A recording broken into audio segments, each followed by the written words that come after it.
कालों के काल महाकाल बाबा की जय बोलो। जगत माई महामाई माँ भद्रकाली की जय बोलो। माता रानी के सांचे दरबार की जय बोलो। तुला राशि वालों, आप सभी का बहुत बहुत स्वागत है तुला राशि भिंड यूट्यूब चैनल में। सावन के इस पवित्र महीने में भूल कर भी मत चले जाना इन 3 जगहों पर, वरना बहुत बड़ा अनर्थ हो जाएगा और आपकी हर एक खुशी मातम में बदल जाएगी। यह वीडियो असल में कोई साधारण वीडियो नहीं है, यह आपके लिए एक बहुत बड़ी चेतावनी है। समय रहते आप इस ज्ञान को अच्छी तरह से समझ लेना, वरना बाद में आपको बहुत पछताना पड़ेगा, या यूं कहें कि पछताने का भी मौका नहीं मिलेगा, क्योंकि पूरा सावन का महीना आपका बर्बाद हो जाएगा और बाबा भोलेनाथ के साथ साथ स्वयं शनिदेव भी आपके ऊपर भयंकर क्रोधित हो जाएंगे। जी हाँ बंधुओं, याद रखना कि आपके जीवन में अभी परेशानियों का जो दौर है वह समाप्त नहीं हुआ है। अभी आपकी परीक्षा की घड़ियां चल रही हैं, लेकिन ऐसे में यह जो सावन का पवित्र महीना है, यह आपके जीवन में बहुत ही चमत्कारी बदलाव लेकर आ सकता है, क्योंकि यह महीना हमारे भोले भाले भोलेनाथ को समर्पित है। और इस महीने में यदि आप सच्चे मन से भोले बाबा की सेवा करते हैं और किसी प्रकार की भी गलती नहीं करते हैं, तो आपका भाग्य अपने आप बदल जाएगा। याद रखना कि भोले बाबा को देवों के देव महादेव कहा जाता है और कालों के काल महाकाल कहा जाता है। यानी कि आपके भाग्य में यदि कोई अनिष्टकारी घटना लिखी हुई है, तो भोले बाबा की पूजा करने से और उन्हें प्रसन्न कर लेने से वह घटना भी कट जाएगी। इसीलिए हम आपसे कह रहे हैं कि यह एक सुनहरा मौका है, इसे हाथ से बिल्कुल जाने मत देना। तो अब हमने आपको कई पूजा पाठ विधि विधान बताए हैं और आज के इस वीडियो में भी हम आपको एक ऐसा सिद्ध और चमत्कारी और बेहद ही प्राचीन उपाय बताने जा रहे हैं, जिसे आपको केवल सोमवार के सोमवार ही करना है।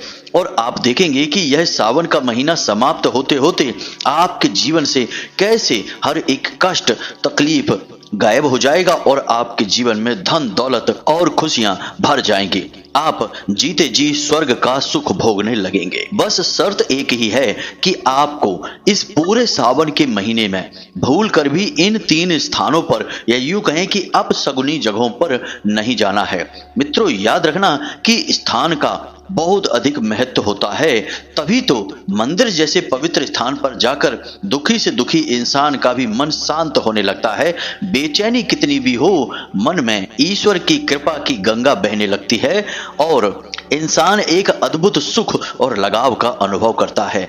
ठीक उसी प्रकार किसी लड़ाई झगड़े वाली जगह पर जाकर एक शांत चित्त का इंसान भी बेचैन हो जाता है, घबराने लगता है। तो ऐसे में आपको सावन के इस पवित्र महीने में 3 ऐसे स्थान हैं जहां भूल कर भी नहीं जाना है, क्योंकि इन 3 स्थानों पर इतनी भयंकर नकारात्मक ऊर्जा उत्सर्जित होती है जो आपके चरित्र को भी दूषित करेगी, आपके सौभाग्य को भी समाप्त कर देगी और आपके द्वारा किए जाने वाले हर एक पुण्य कर्म को पूर्ण रूप से समाप्त कर देगी। जी हाँ मित्रों, अब हम आपको पहले ही बता दें कि ये कोई साधारण जगह नहीं है, जैसे कि कोई जुआ खेलता है वहां, या फिर कोई शराब पी रहा है वहां, या फिर कहीं पर मांस का या वेश्यावृत्ति का कार्य हो रहा है। ऐसी किसी जगह पर हम नहीं कह रहे हैं, ये तो सामान्य जगहें हैं, लेकिन शास्त्रों में कुछ बहुत ही गूढ़ और बहुत ही बड़े ज्ञान का वर्णन मिलता है और वहीं पर आपको पता चलेगा कि कौन सी ऐसी जगह हैं जहां पर भगवान ने भी सामान्य इंसान को जाने से मना कर दिया है। यदि आप जाते हैं तो निश्चित तौर पर आप भगवान भोलेनाथ से तो दंड प्राप्त करेंगे ही, लेकिन स्वयं शनिदेव और राहु केतु भी आपके पीछे पड़ जाएंगे, क्योंकि याद रखना कि देवों के देव महादेव के सभी देवी देवता सेवक ही हैं, उनकी आराधना ही करते हैं और उन्हीं की भक्ति से बल प्राप्त करते हैं। तो जब महादेव आपसे प्रसन्न नहीं हैं, वे ही आपसे क्रोधित हैं, तो फिर अन्य देवी देवताओं का तो कहना ही क्या है। और आपको एक बात हम और बता दें कि 29 जून से शनिदेव वैसे भी बकरी चाल चल रहे हैं, तो यह समय आपके लिए तलवार की धार पर चलने के समान है। जरा सी लापरवाही से आप अपने आप को ही जख्मी कर बैठेंगे। तो ऐसे में यदि आपने इस विशेष ज्ञान को पूर्ण रूप से हासिल नहीं किया, हमारे द्वारा बताई हुई बातों को अच्छी तरह से नहीं समझा, तो निश्चित तौर पर आप अपना बहुत बड़ा घाटा करवा बैठेंगे। मित्रों, याद रखना कि हम जो भी वीडियो बनाते हैं, जो भी हम ज्ञान की बातें आपको बताते हैं, वे आपको पूरे YouTube पर कहीं नहीं मिलेगी। लोग हमारी नकल कर करके आपको उल्टी सीधी कही सुनी बातें बताते रहते हैं, लेकिन शुद्ध ज्ञान उनके पास हो ही नहीं सकता है, क्योंकि इसका कारण यह है कि ज्योतिष और आध्यात्म का शुद्ध ज्ञान तो केवल उसी के पास होगा जो स्वयं आध्यात्मिक होगा, जिसने स्वयं साधनाएं की होंगी और भगवान की लंबे समय तक सेवा की होगी। याद रखना बंधुओं कि ज्योतिष और आध्यात्म कोई व्यापार का विषय नहीं है। यहाँ पैसे का लालच जिसने भी कर लिया, उसका विनाश अपने आप हो जाता है और उसके द्वारा दिया गया ज्ञान कभी भी फलित नहीं हो सकता है। लेकिन हम तो जो भी कार्य करते हैं, जो भी ज्ञान आपको देते हैं, उसे माता रानी की सेवा समझकर करते हैं। हमें इससे कोई मतलब नहीं कि हमें क्या मिलेगा क्या नहीं मिलेगा। हम तो बस माता रानी की सेवा करते हैं और उनकी ही कृपा के सहारे जीवित रहते हैं। इसलिए आप हमारी बातों पर बिना किसी शंका के आराम से भरोसा कर सकते हैं, क्योंकि हम माता भद्रकाली के सच्चे सेवक हैं। लंबे समय से उनकी सेवाएं करते चले आ रहे हैं और हम खुले मैदान में आकर आपको सारी जानकारी देते हैं, कोई छुपकर बातें नहीं बताते। इसीलिए हम अपना नंबर भी अपने डिस्क्रिप्शन बॉक्स में देते हैं, जहां से आप सीधे धाम से जुड़ सकते हैं और अपनी समस्याओं के समाधान प्राप्त कर सकते हैं। तो उम्मीद है कि आप हमारी बातों और भावनाओं को अच्छी तरह से समझ चुके होंगे। अब बस आपसे निवेदन यही है कि जैसे हम माता रानी की सेवा करने के भाव से आपको वीडियो देते हैं, ज्ञान देते हैं, आप भी उसे माता रानी का प्रसाद समझकर ही ग्रहण करें और पूरा वीडियो अवश्य देखें। यदि आपने आज इस वीडियो को पूरा नहीं देखा तो आप एक बहुत बड़ा अनर्थ अपने जीवन में कर बैठेंगे। बहुत बड़ा श्राप और पाप दोनों ही आपके ऊपर आ जाएगा, क्योंकि आप अनजाने में भूल कर बैठेंगे और भोले बाबा के क्रोध के भाजन हो जाएंगे। आपकी पूजा पाठ का पूर्ण फल समाप्त हो जाएगा। तो चलिए आज के इस विशेष ज्ञानवर्धक वीडियो की शुरुआत करते हैं, लेकिन उससे पहले हम चाहेंगे कि आप माता रानी को आभार अवश्य व्यक्त करें। तो कमेंट में पूरे प्रेम और भाव के साथ एक बार नहीं 3 बार लिखना, जय मां भद्रकाली कृपा करो। माता रानी आपके ऊपर पूरी कृपा और आशीर्वाद बनाए रखेंगी। आपका जीवन स्वर्ग के समान सुंदर हो जाएगा। इसी के साथ साथ जय भोलेनाथ, जय महाकाल भी अवश्य लिखें, क्योंकि यह सावन का महीना है और बाबा की कृपा तो सबको चाहिए ही चाहिए।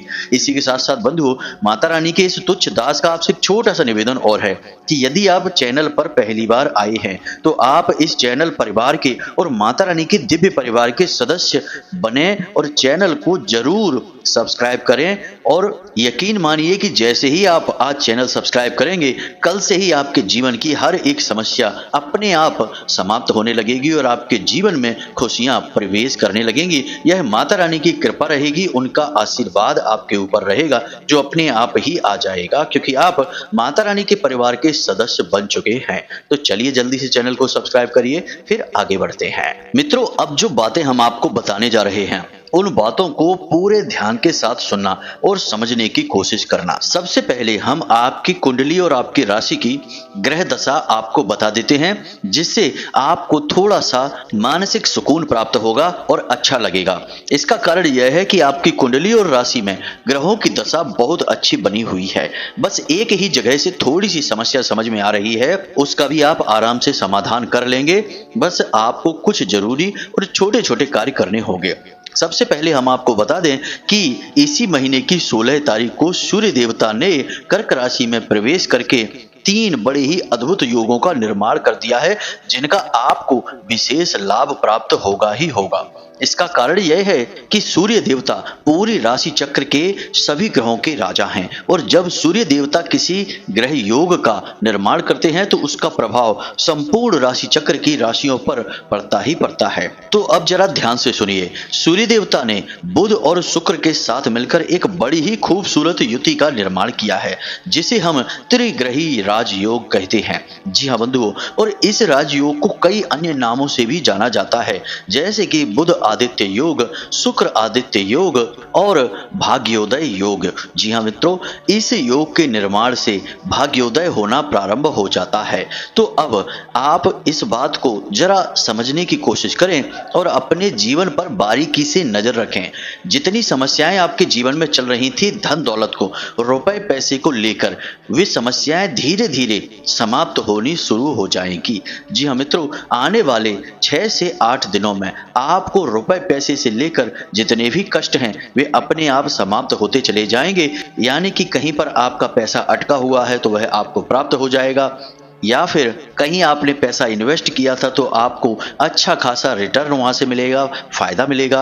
व्यापारियों के लिए यह समय बहुत अच्छा रहने वाला है और व्यापार में अच्छी तरक्की करेंगे, नए नए अवसर प्राप्त होंगे, व्यापार को बढ़ाने के भी अवसर आपको प्राप्त होंगे। कहीं से पार्टनरशिप या फिर अच्छा खासा रुपए पैसे इन्वेस्टमेंट मिल सकता है, फंड मिल सकता है, या फिर आप खुद ही कहीं ना कहीं से कुछ ऐसी व्यवस्थाएं बनाएंगे कि आप अपने व्यापार को बढ़ा लेंगे। और आप जब व्यापार को बढ़ा लेंगे तो आपको वहां से लाभ भी अच्छे खासे प्राप्त होंगे, क्योंकि आपकी उन्नति का अब समय आ चुका है। जी हाँ बंधुओं, कहीं ना कहीं से किसी न किसी प्रकार से आपकी उन्नति होगी ही होगी। दूसरा कि आपका पारिवारिक जीवन भी अब शांत और सुंदर होता चला जाएगा। खास तौर से दाम्पत्य जीवन और प्रेमी जीवन बहुत ही अच्छा हो जाएगा, क्योंकि शुक्र लाभ भाव में गोचर कर रहे हैं और शुक्र का कार्य ही है जीवन में प्रेम की मधुरता को बढ़ा देना, दाम्पत्य सुख बढ़ा देना, प्रेमी जीवन के आनंद को भी बढ़ा देना, इसी के साथ साथ भोग विलास की सुविधाएं भी दिलवाना। यानी कि आपके जीवन में आराम भी बढ़ेगा, चैन भी बढ़ेगा और भोग विलास की चीजें और सुविधाएं भी आपके जीवन में आने लगेंगी। जी हाँ मित्रों, आने वाला एक सप्ताह यानी कि 6 से 7 दिनों का समय प्रेमियों के लिए बहुत ही सुंदर होने जा रहा है। यह बात आप अपने दिमाग में बैठा लीजिए। अब जो पढ़ाई लिखाई कर रहे हैं विद्यार्थी या नौकरी की तैयारी कर रहे हैं, उनको भी अच्छे अवसर प्राप्त होंगे और अगले 6 से 7 दिनों में उन्हें कहीं ना कहीं से विशेष मौके प्राप्त होंगे जिससे वो जीवन में आगे बढ़ सकते हैं। नौकरी ढूंढ रहे हैं जो लोग, उनकी नौकरी लग सकती है, या फिर कोई ऐसी चर्चा हो सकती है जिससे भविष्य में नजदीकी समय में उनकी नौकरी लग जाएगी। कुल मिलाकर ग्रहों को अगर देखा जाए तो आपकी राशि में, आपकी कुंडली में स्थिति बहुत अच्छी बनी हुई है, मजबूत स्थिति है। इस स्थिति में जातक हर हालत में तरक्की करता ही करता है। धन दौलत, रुपए पैसे, प्रेम और मान सम्मान, सामाजिक रुतबा सब कुछ हासिल कर लेता है, क्योंकि यह बड़ा ही अद्भुत योग बना हुआ है। लेकिन इसी योग के बीच में एक छोटी सी परेशानी भी है जिसके बारे में हमने आपको बताया था। मित्रों, अब आप कहेंगे कि अभी तो आप अच्छी बातें कर रहे थे, अब अचानक से यह परेशानी की बात कहां से आ गई? तो एक बात याद रखना, अगर हम आपको केवल अच्छी अच्छी बातें बताकर ही चले जाएंगे तो यह असल में आपके साथ अन्याय हो जाएगा।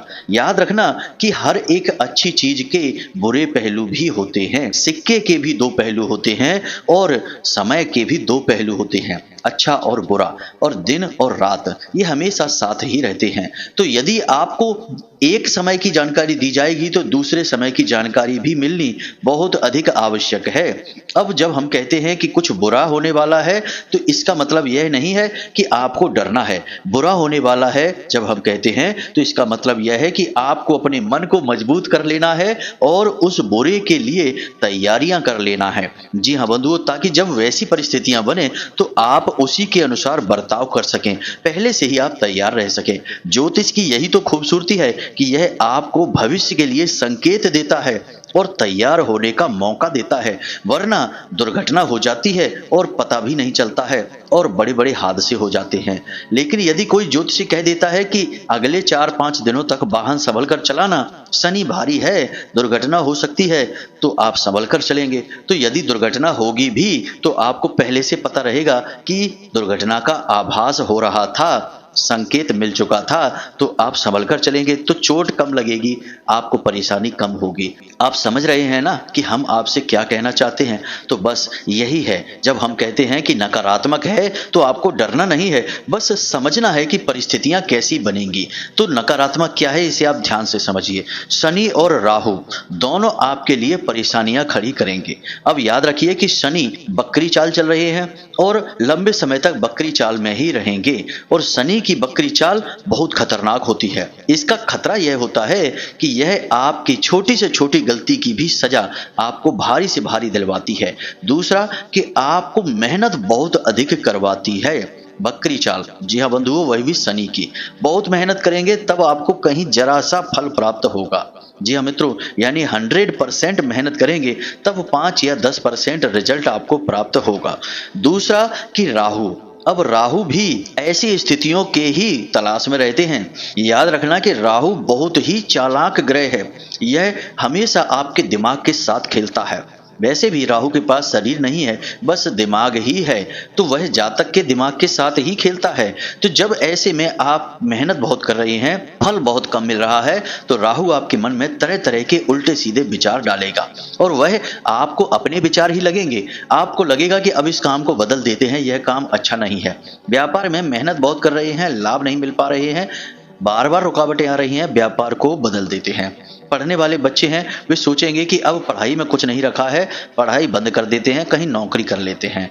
नौकरी करने वाले सोचेंगे कि यहाँ नौकरी कर रहे हैं, ज़्यादा फायदा नहीं हो रहा है, कहीं और नौकरी कर लेते हैं। यानी काम बदलने का विचार यह राहु आपके मन में डालेगा, और यदि यह विचार आपके मन में आता है तो आप सतर्क हो जाना। यह राहु का विचार है, आपका नहीं। आपसे शनिदेव क्या कह रहे हैं, इसे आपको समझना होगा। शनिदेव कहते हैं कि खरगोश मत बनो, कछुआ बनकर चलो। आज की गई मेहनत इकट्ठा हो रही है और कल जब शनिदेव अपने प्रभाव से हल्के होंगे और बकरी चाल से हटेंगे तो आपको अचानक बहुत बड़े बड़े परिणाम प्राप्त होंगे।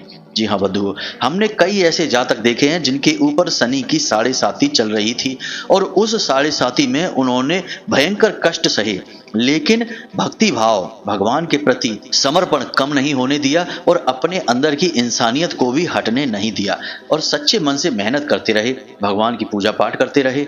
और फिर क्या हुआ, जब शनि की 7.5 हल्की हुई, क्योंकि याद रखना कि आखिरी के जो 2.5 साल होते हैं उनमें शनिदेव का प्रभाव कम होता चला जाता है, तो उनके जीवन में तरक्की आनी शुरू हुई और जो इंसान 7-8 हजार की नौकरी कर रहा था, आज वह लाखों रुपए कमा रहा है और अपने जीवन में सारे सुख भोग रहा है। जी हाँ बंधुओं, यह होता है शनि का प्रभाव। शनि जब भारी होते हैं तो वे आपको इतना मजबूत बना देते हैं कि फिर दुनिया की बड़ी से बड़ी समस्या आपका बाल भी बांका नहीं कर सकती है। जी हाँ बंधुओं, शनि एक कठोर शिक्षक हैं। वे आपको बहुत मजबूती से पाठ रटवाते हैं, जीवन के पाठ।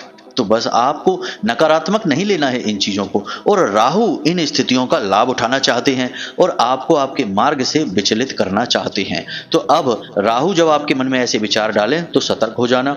दूसरा, आपके मन में यह विचार आ सकते हैं कि आप कोई नकारात्मक कार्य करने लगें, जैसे जुआ, शराब आदि, या नकारात्मक लोगों के साथ उठने बैठने लगें, वेश्यावृत्ति, मांसाहार और गलत आचरण करने लगें, तो ये विचार भी राहु के होंगे।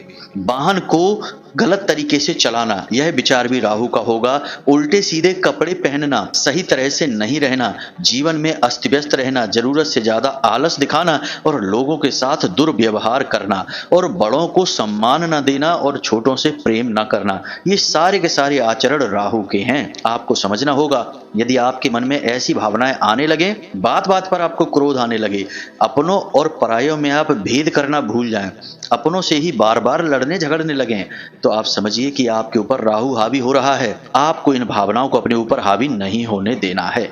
बस इन बातों को आपको ध्यान देना है और जीवन में जो चल रहा है बस उसी पर अड़े रहना है। जितना मिल रहा है बस उसी में खुश रहना है। एक दिन आएगा बहुत ही जल्द जब शनिदेव की परीक्षाएं समाप्त हो जाएंगी तो आपको इतना मिलेगा जितनी कि आपने सपने में भी कल्पना नहीं की होगी। मित्रों, याद रखना, हमने अपने जीवन के अनुभव से आपको जो बातें बताई हैं वे पूर्ण रूप से सत्य हैं और एक दो नहीं, कई ऐसे जातक हैं जिनके जीवन में हमने ऐसी परिस्थितियों को बनते देखा है। कईयों को तो मिटते, बर्बाद होते और तबाह होते देखा है और कईयों को शनिदेव की 7.5 में और अढ़ैया में जीवन की अद्भुत तरक्की करते देखा है। जी हाँ मित्रों, सब कुछ आपके ऊपर निर्भर करता है, आपका व्यवहार है कि आप कैसे अपने जीवन को ग्रहण करते हैं। तो यह तो थी आपकी राशि, आपकी कुंडली का संपूर्ण आकलन। इन्हें आप बारीकी से समझें। हो सकता है कि कुछ बातें हमने जल्दबाजी में बता दी हो, आप समझ ना पाए हो तो दोबारा वीडियो देखें, सारी बातों को समझें। यह ज्ञान आपको बहुत ही अद्भुत बदलाव जीवन में लाने में मदद करेगा, क्योंकि यह सच्चा ज्ञान ज्ञान है, सत्य है और सत्य ही जीवन की नींव है, आधार है। अब हम आपको बताते हैं वे 3 स्थान जहां पर आपको इस पूरे सावन के महीने भूल कर भी नहीं जाना है। अब इससे पहले आप एक छोटी सी बात हमारी सुनिए, यह आपके लिए बहुत अधिक आवश्यक है और अमृत के समान कार्य करेगी।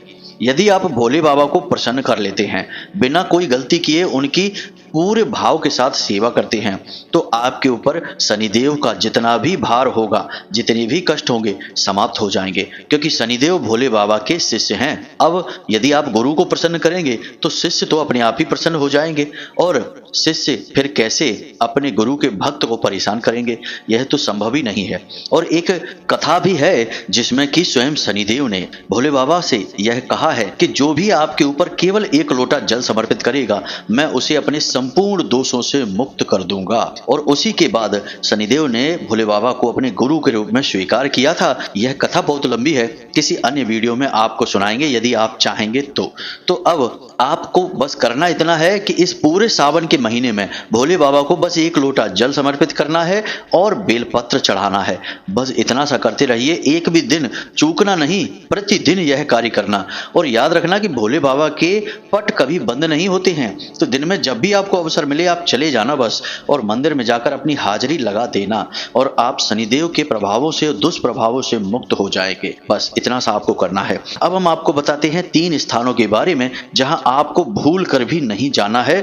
इन बातों को भी ध्यान से समझना, क्योंकि इन स्थानों पर जाना शास्त्रों के विरुद्ध है, ईश्वरीय विधान के विरुद्ध है, तो आपको यहां पर नहीं जाना है। कौन सी है वे जगह, ध्यान से सुनिए और समझिए। पहला स्थान है जहां देव निंदा हो रही हो। इसका प्रमाण यह है कि श्रीमद् भागवत में श्री सुखदेव जी राजा परीक्षित से कहते हैं कि हे परीक्षित, ध्यान से सुनो कि जो इंसान देव निंदा को अपने कानों से सुनता है, या फिर देव निंदा स्वयं करता है, या फिर जहां देव निंदा हो रही है उस स्थान पर चला जाता है, तो उस इंसान का साथ संपूर्ण देवी शक्तियां छोड़ देती हैं। जी हाँ बंधुओं, यह वैदिक विधान है, और जो इंसान लगातार इस कार्य को करता रहता है, वह इंसान किसी भी हालत में भगवान का प्रिय नहीं हो सकता है, और मृत्यु के बाद भी उसे शांति प्राप्त नहीं होती है, और वह प्रेत बनकर अनंत काल तक इस मृत्यु लोक में भटकता रहता है। लेकिन आजकल लोग इस बात को नहीं समझते हैं, और अपने धर्म, अपने भगवान और अपने आराध्य के बारे में ही अनाप शनाप बातें करने लगते हैं, और इसमें भी आनंद लेने लगते हैं, जबकि यह बहुत ही बड़ा अपराध है। असल में अक्षम्य अपराध है, इसकी क्षमा ही नहीं है। तो यह तो पहला स्थान था। अब दूसरे स्थान की बात करते हैं। दूसरा स्थान जहां पर किसी प्रकार का पातक हो चुका है। पातक क्या होता है? जिस घर में मृत्यु हो चुकी है, या जिस घर में शव रखा है, या फिर यूं कहें कि किसी भी प्रकार का अशुद्ध वातावरण बन चुका है, उस स्थान पर आपको भूल कर भी नहीं जाना है, क्योंकि आप भोले बाबा की पूजा कर रहे हैं और यह पवित्र समय है। अब जिसके साथ जो हुआ वह विधि का विधान है, लेकिन आपको अपना बचाव करना ही होगा, वरना आपकी पूजा पाठ और साधना खंडित हो जाएगी। तो आपको किसी ऐसे इंसान के यहाँ नहीं जाना है। भले ही खबर मिले तो आप कुछ समय के लिए रुक जाना, थोड़े स्वार्थी बन जाना। किसी के यहाँ मृत्यु हुई है, शव रखा है, या फिर किसी की शव यात्रा है, शमशान तक जाना है, आपको इन जगहों पर नहीं जाना है। अब बात करते हैं तीसरे स्थान की। मित्रों, इस तीसरे स्थान के बारे में आपको एहसास भी नहीं होता, और कब आप नकारात्मक ऊर्जा अपने साथ लिए चले आते हैं और असल में आप शास्त्र विरुद्ध हो जाते हैं। इस तीसरे स्थान के बारे में ध्यान से सुनिए।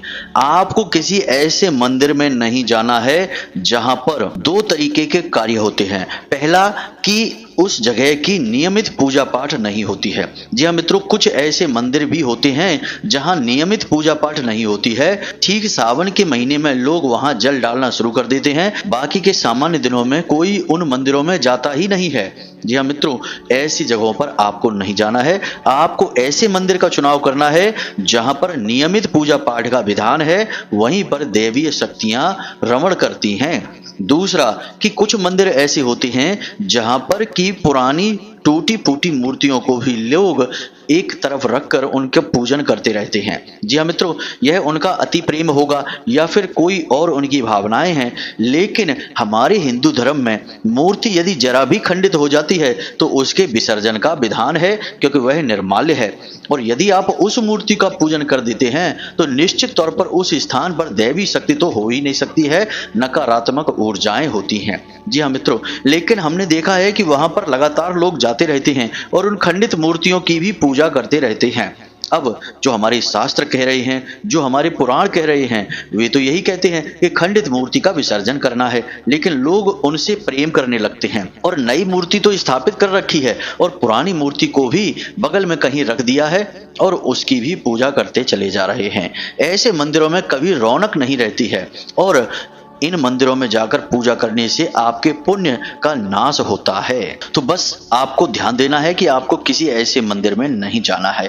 अब मंदिर जाने के नाम से ही लोग एकदम अंधे से हो जाते हैं, सारी चीजों को भूल जाते हैं, विधि विधान का भी ध्यान नहीं रखते हैं और पागलों की तरह बस भागे भागे चले जाते हैं। कुछ को तो हमने देखा है कि भोले बाबा के ऊपर फेंक फेंक कर फूल मार रहे हैं और कुछ को तो हमने देखा कि दूर से ही जल भोले बाबा के ऊपर समर्पित कर रहे हैं और छींटे चारों ओर हवा में उड़ रहे हैं, अगल बगल खड़े लोगों के ऊपर गिर रहे हैं, जमीन में गिर रहे हैं। यह सब गलत है। अगर आपको करना है तो पूजा पाठ पूरे विधि विधान शास्त्रीय पद्धति से करिए और नहीं तो मत करिए। गलत तरीके से किए गए कर्म का तो परिणाम भी नकारात्मक हो जाता है बंधुओं। तो उम्मीद है कि जो बातें हमने आपको बताई हैं वे बातें आप अपने जीवन में प्रयोग करेंगे, उन्हें समझ चुके हैं और इस सावन के महीने में इन बातों को आपको जानना बहुत अधिक आवश्यक है, वरना अनजाने में ही आपसे भूल हो जाती और आपके पुण्य का नाश हो जाता। वैसे भी तो जीवन में परेशानियां कोई कम नहीं है, नई परेशानियां भी खड़ी होने लगती। तो इसी के साथ साथ यदि कोई आपके मन में प्रश्न उठता है तो आप कमेंट करके पूछें या फिर डिस्क्रिप्शन में दिए गए नंबर पर व्हाट्सएप मैसेज करके भी पूछ सकते हैं। बहुत जल्दी हम फोन पर बात करने की सुविधा भी शुरू करने जा रहे हैं माता रानी के आशीर्वाद से। इसी के साथ साथ आज के इस वीडियो को विराम देते हैं। कमेंट में जय मां भद्रकाली कृपा करो, जय भोलेनाथ अवश्य लिखना। हमेशा हंसते रहें, मुस्कुराते रहें, सकारात्मक रहें, भगवान में अपनी आस्था बनाकर रखें, वहीं से आपका उद्धार होना है। मिलते हैं अगले ज्ञानवर्धक वीडियो में, तब तक के लिए धन्यवाद। जय माई की, जय मां भद्रकाली।